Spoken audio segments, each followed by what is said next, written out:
ओमकार नाद की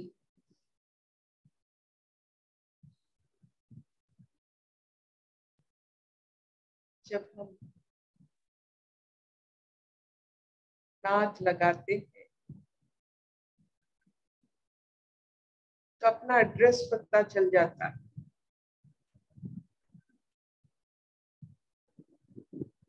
कहां से कहां तक जाना है।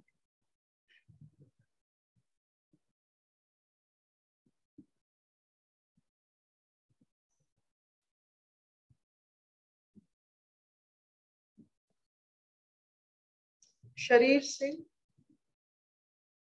इंद्रिय और मन होकर आत्मा तक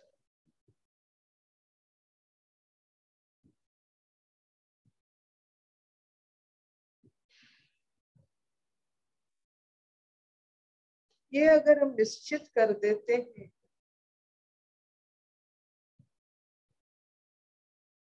हर वक्त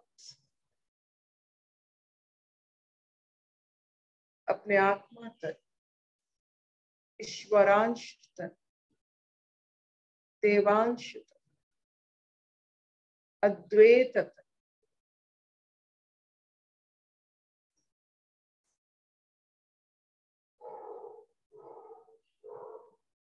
शरीर मिला है तो शरीर का भ्रम तो रहेगा,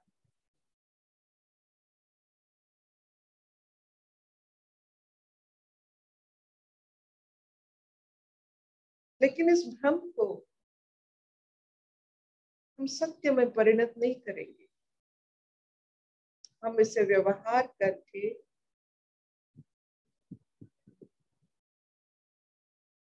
अपना स्वरूप का आनंद और आनंद का जो विराटता है, आनंद कभी संकुचित हो नहीं सकता है।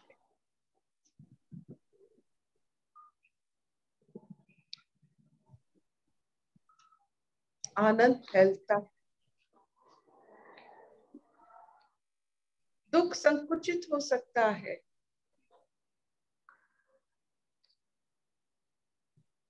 जब आप दुख भोग रहे हो, आप ही भोग रहे हैं, सबने भोग रहे हैं। दुख के प्रति सबका आकर्षण नहीं होता है, लेकिन आनंद के प्रति आकर्षण होने के कारण वो फैलता है चारों तरफ। आलोक की तरफ आनंद फैलता है।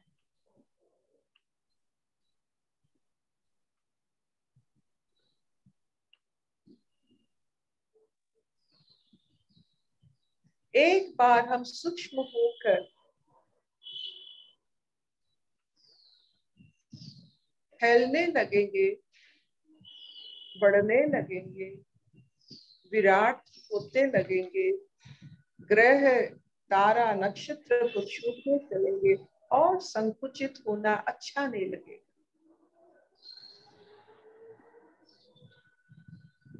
ये निश्चित है कि आप एक बार कोई खुल जाता है और गांठ में नहीं बनता है।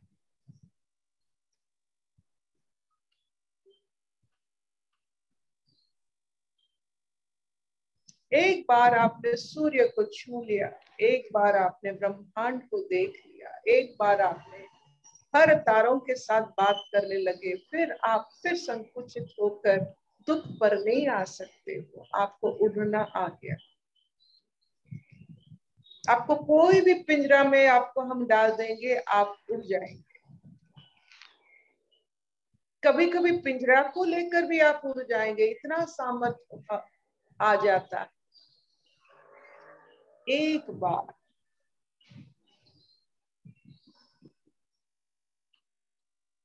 जो नील गगन पर उड़ता है वो थोड़ी देर तक सिर्फ नीचे आता है, फिर उड़ जाता है। इतना आनंद है, विस्तृता जिसे कहते हैं। ये ओमकार नाद का हमारे ऊपर आशीर्वाद है।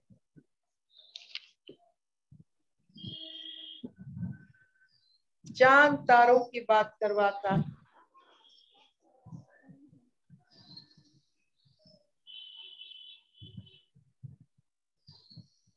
कोई अपने अंग के बारे में बात कर रहे हैं, सुख दुख के बारे में बात कर रहे हैं, कोई पूरा चांद तारे से मिलकर आने की बात कर रहा है। यही सिर्फ डिफरेंस है, विविधता है, अलगपन है। सांख्य योग चल रहा है। जैसे कल की कहानी थी वेश्या और ऋषि की, शरीर से वो कुछ कर रही है, ये भी शरीर से कुछ कर रहे हैं। एक का भाव अलग है, दूसरे का भाव अलग है। भाव के कारण एक वैकुंठ पर, भाव के कारण एक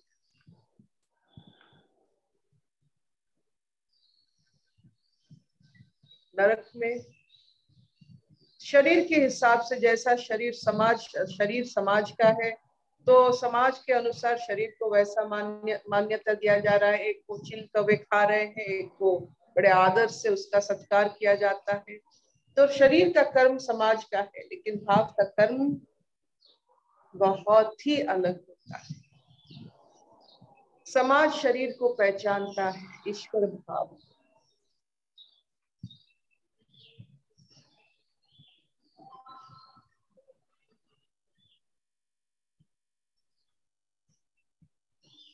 आज पढ़ते हैं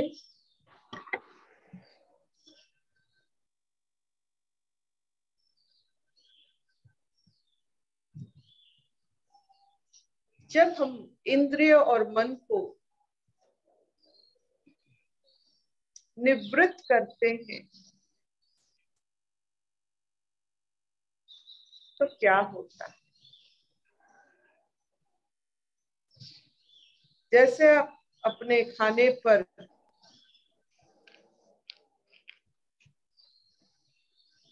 जो चीज आपके लिए अच्छी नहीं, उससे निवृत्त होते हो तो क्या होता है, स्वास्थ्य आती है। जब इंद्रियों और मन को हम अपने जीवन से अलग करते हैं तो क्या होता है। एक शब्द है जिसको सुनने से ही जैसे मानो सुंदर जलाशय की अनुभूति होती है, वो है ट्रैंक्विलिटी। ट्रैंक्विलिटी का मतलब है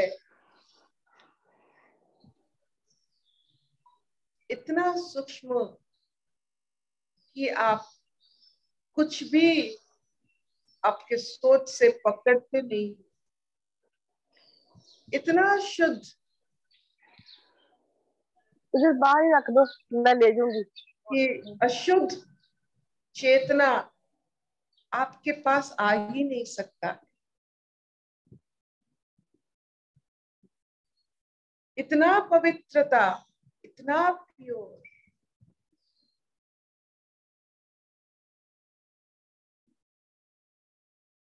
कि शरीर, मन और इंद्रिय, ये रहकर भी आपको हर इंद्रियों में ईश्वर की अनुभूति होती है।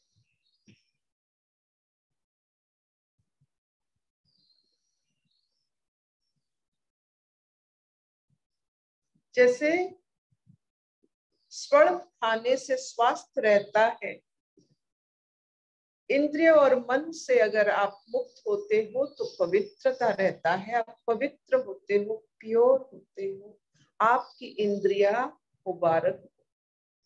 जो इंद्रियों के कारण आप अस्त व्यस्त, चंचल, तनाव होता था, वही इंद्रिय आपको पवित्रता प्रदान कर रहे हैं, ईश्वर लाकर दे रहे हैं, ईश्वर को अनुभव करवा रहे हैं, वही इंद्रिय।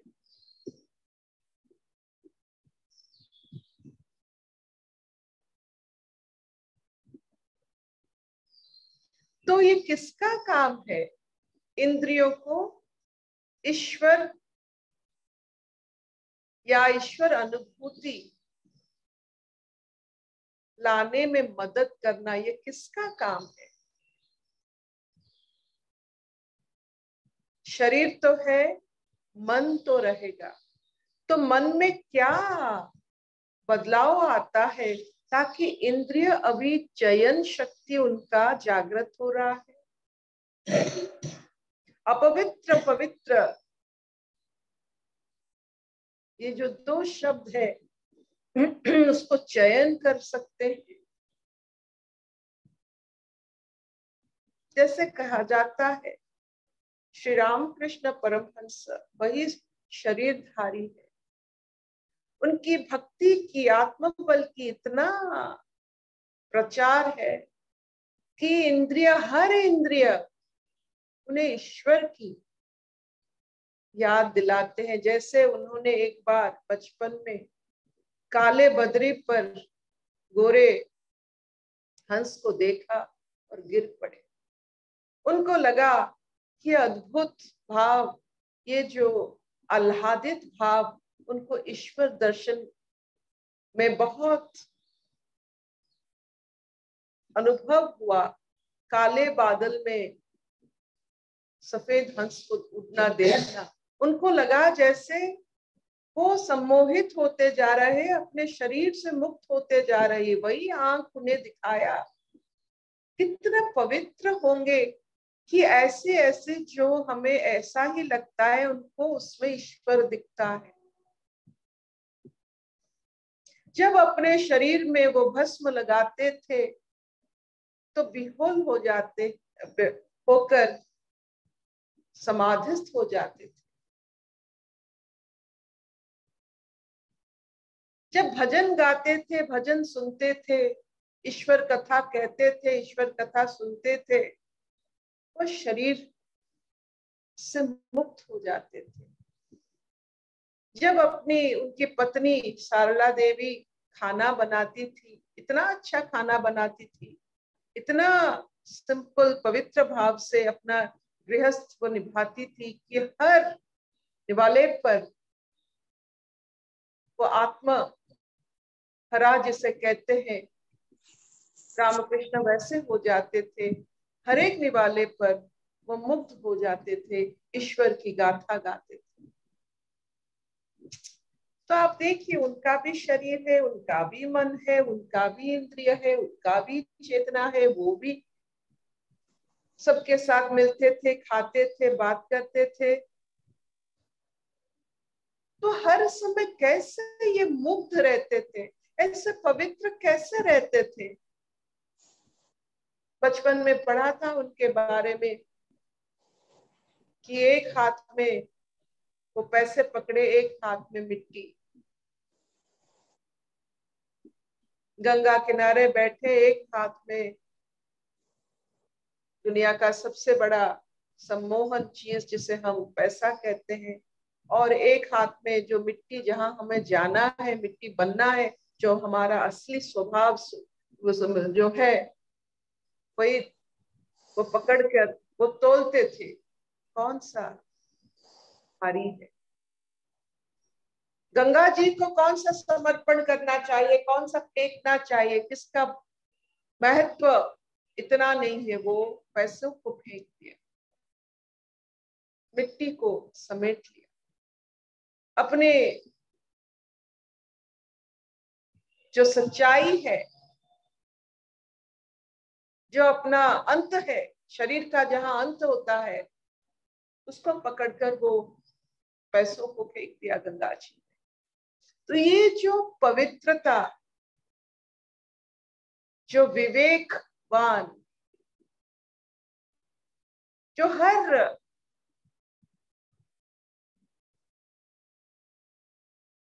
समय, हर वक्त, हर चीज को, हर इंद्रिय आसक्त होने की चीज में वो पवित्रता ढूंढ लेते थे। इतना कोमल कि कोई उनको दस नहीं सकता, इंद्रिय उनको दसता ही नहीं है, क्योंकि उनको विष निकालने का शक्ति है। कोई भी सांप उसे दसता नहीं है। इतना कोमल, इतना भावमय। भावना को कोई दस सकता है, शरीर को दस सकता है। अगर आप सूक्ष्म चेतना में हो, क्या कोई बिगाड़ेगा आपका? स्थूल में हो तो कोई आपको वहां से निकाल सकता है। आप खा रहे हो, कहीं कोई आपको आपका खाना ले जा सकता है। कोई वस्तु देख रहे हो, वो नष्ट हो जा सकता है। अगर आप भाव में सब कुछ कर रहे हो, इंद्रियों से नहीं, इंद्रियातीत अवस्था में हर चीज आप कर रहे हो, आपको आपका क्या कोई बिगाड़ेगा? तो हे अर्जुन, जब इंद्रिय और मन मुक्त होता है,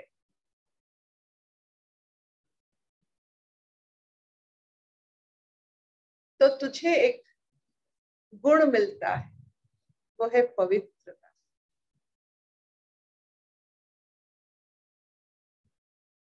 इस पवित्रता का बहुत सारा अर्थ हम अनुभव करते हैं।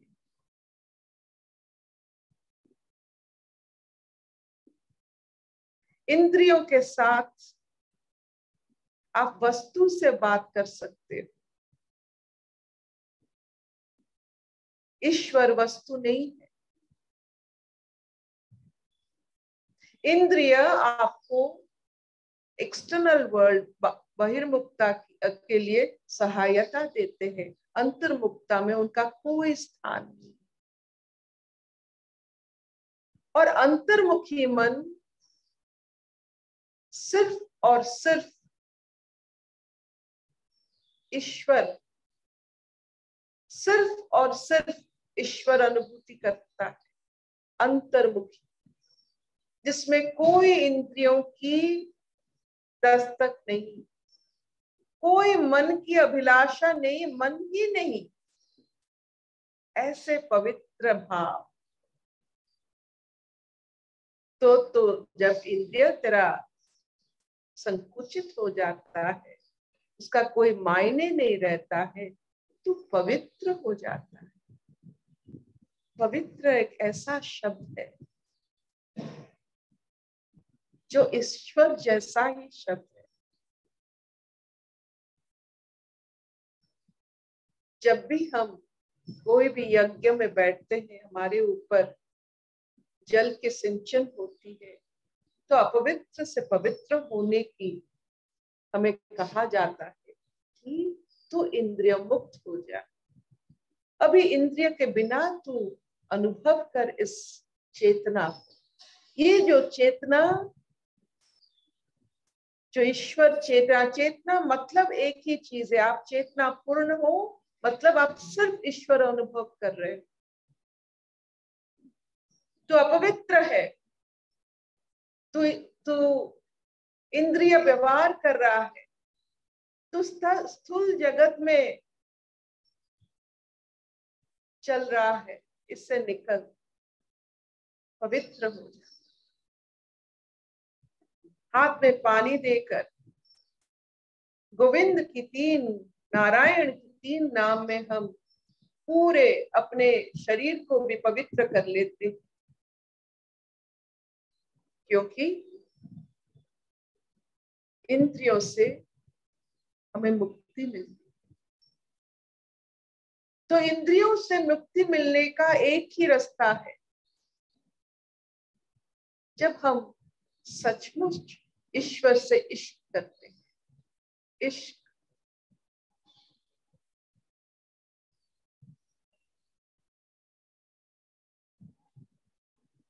तो भगवान हमें सब, जो हम सब सुन रहे हैं ये गीता की भाव को, हमें शक्ति दे कि इंद्रिया शक्त अवस्था से हमें मुक्ति मिले और पवित्र बने। इतना कोमल, इतना पवित्र कि इंद्रिय भी हमें साथ, हमारे साथ देने लगे। जब इंद्रिय साथ देता है, ईश्वर साधन लाता है, तो आप मान लो कि आपका हर इच्छा अभी ईश्वर का इच्छा।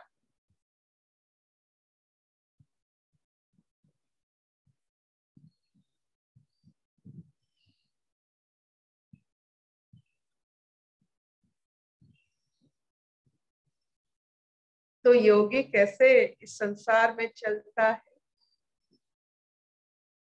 न आसक्त अनासक्त की उसे कोई जरूरी ही नहीं होता है। इतने पवित्र भाव से चलता है कि सारा प्रकृति और ईश्वर ना चाहते हुए भी उसकी हर तरह की ख्याल रखने के लिए तत्पर हो जाते, ताकि वो पवित्रता, वो ट्रैंक्विलिटी जो जन्म लिया है इतने समाधि के बाद, इतने सत्कर्म और सतज्ञान के भाव और सत्संग के भाव, वो संसार में रहे, पवित्रता रहे इस संसार में।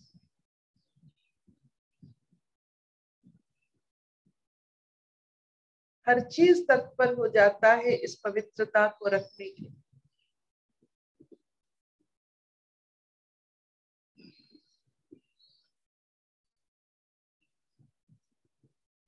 Will this do? Yes, Arpita. शबननी, हाँ मामा, बहुत चालीस। बहुत अच्छा बात। किसी का कोई प्रश्न है?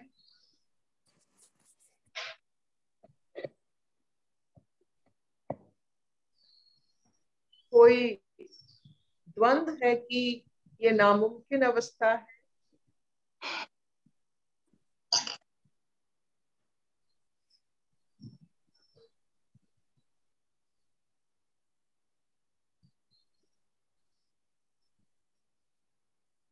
असतो मान सद्गमय तमसो मान ज्योतिर्गमय मृत्युर्मा अमृतंगमय सर्वे सुखिनः सन्तु सर्वे सन्तु निरामया सर्वे भद्राणि पश्यन्तु मा कश्चित् दुःखभाग् भवेत्।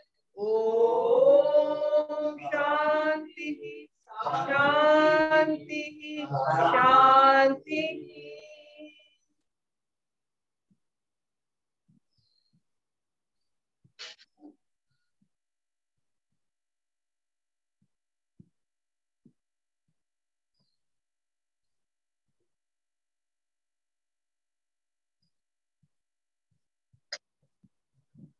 माँ अच्छंती? हाँ हाँ अच्छा।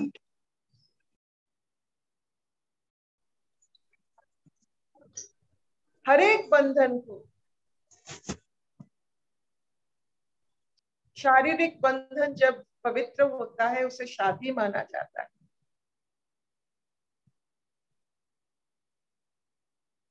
बच्चे पैदा होते हैं वही बंधन से, कुल चलता है वही बंधन से।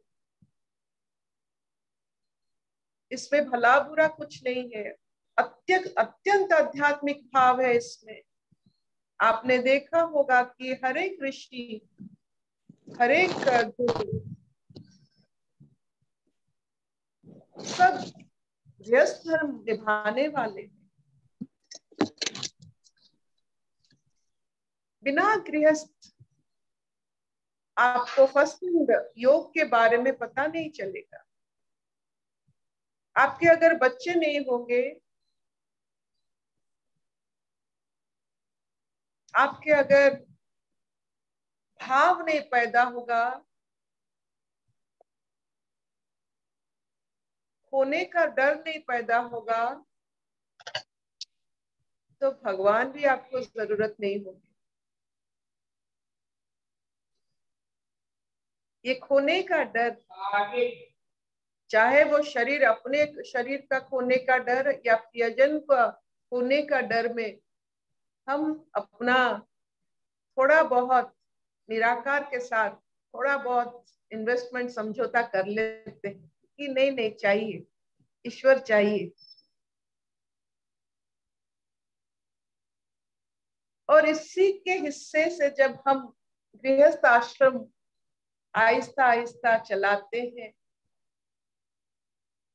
तो एक समय ऐसा आ जाता है पूरा इन्वेस्टमेंट ईश्वर के ऊपर हो जाता है। इन्वेस्टमेंट और सबसे लेकर हम पूरा ईश्वर, आहिस्ता आहिस्ता ये सब होता है। शुरू होता है सम्मोहन से, शुरू होता है आसक्ति से, शुरू होता है भय से,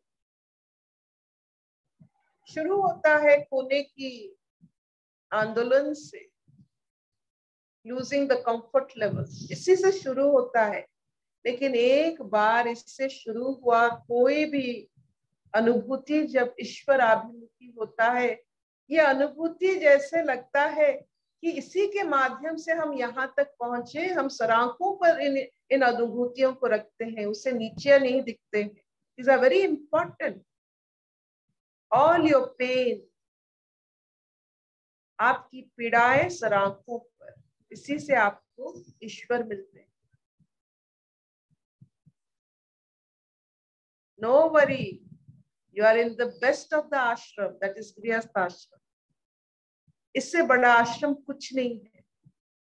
कोई भी आश्रम, कहीं भी जाओ, चाहे वो कोई बड़े बड़े माता, कोई बड़े बड़े जो आजकल की बाबा है, सबसे बड़ी आपकी गृहस्थ आश्रम है। कहीं जाने की जरूरत नहीं। और इस आश्रम में काम करते करते आप में जो धैर्य शक्ति आती है, वही धैर्य शक्ति के कारण आप ईश्वर की खोज भी करते हैं। इट कम्स फ्रॉम योर गृहस्थ लाइफ। आप बाहर से धैर्य नहीं ला सकते। एक इंसान के साथ चलने के लिए एक धैर्य चाहिए। आप आश्रम बदल सकते हैं, आपके जीवन में आपकी प्यार को नहीं बदल सकते। तो इसी से आप देखते हो कि एक इंसान के साथ चलते चलते हमें एक में रुचि हो जाती है। वो एक में जब रुचि होती है तो वो चाहे पत्नी हो, पति हो, बच्चा हो, ईश्वर हो, एक हो जाते हैं। एक मन हमारे गृहस्थ का नियम। वानप्रस्थ का देखिए, हम जैसे किसी को गाली देते हैं, कहते तू बाना है क्या, मतलब तेरा कोई एकपन नहीं है क्या एक चीज नहीं है क्या तेरे जीवन में। वही एक चीज को जब हम हजारों में खो देते हैं, वही हम वानप्रस्थ हो जाते हैं। तो आप जिस आश्रम में है, बहुत बढ़िया आश्रम है ये। ब्रह्मचार्य से भी, ब्रह्मचार्य तो थियोरिटिकल था, अभी प्रैक्टिकल, पूरा practical 24 hours in the laboratory. नया नया अनुभव कीजिए, नया नया सुख, नया नया दुख, नया नया पीड़ा। और सबसे बड़ी बात है कि धैर्य, एक इंसान के साथ चलना। एक इंसान के साथ अगर हम चल सकते हैं तो एक के साथ हमारा बंधन होता है। मन में एक, तन में एक, बस एक ही एक, दोहरापन नहीं, वही गृहस्थ है। इतना चलेगा? Yes, दीदी, yes. No to mindedness. अपना सास जैसा है वैसा है, नो टू। अगर ऐसा सास होता तो नथिंग लाइक दैट। पति जैसा है, पत्नी जैसी है, वैसा है। बच्चे जैसे हैं वैसे, एक एक एक। मन में कोई मतलब जिसे कहते हैं लोचा नहीं है कि ये होता तो क्या होता, जैसा अमिताभ बच्चन की तू होती तो ये होता, वो सब नहीं है। गृहस्थ आश्रम में एक रहता है। उसी से शुरुआत होती है नर से नारायण की जर्नी।